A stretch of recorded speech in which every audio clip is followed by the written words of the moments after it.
யாருக்கும் தெரியாத விஜயின் இன்னொரு உண்மை முகம். ரொம்ப கஷ்டம்.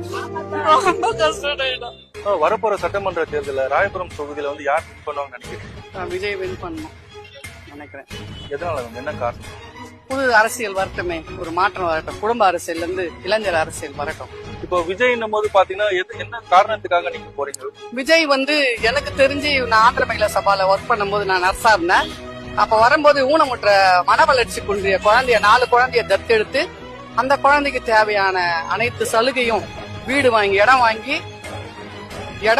இடம் கட்டி கொடுத்து பேங்க் பேலன்ஸ் போட்டு வச்சிருக்காரு. சின்ன வயசுல திருமணமாகாத வயசுல அவரு 4 குழந்தைய தத்தெடுத்தாரு ஆந்திர மகிழா சபால மூல வளர்ச்சி குன்றிய குழந்தைய. ஏன் அந்த குழந்தைக்கு தேவையானது சாவர வரைக்கும் இன்னும் நடந்து சலுகை யாருக்கும் தெரியாத ரகசியம். நாங்க தான் தத்து கொடுத்தோம், ஆந்திர மகிழா சபா தான் தத்து கொடுத்துரு அந்த குழந்தைங்களை அவருக்கு. ஏன் அவர் வந்தா செய்ய மாட்டாரு? அந்த சின்ன வயசுலயே அவர் செய்தவரு ஏன் இப்ப செய்ய மாட்டாரு? விஜய் படுற கஷ்டத்தை எங்களால பார்க்க முடியல. ரொம்ப கஷ்டம்.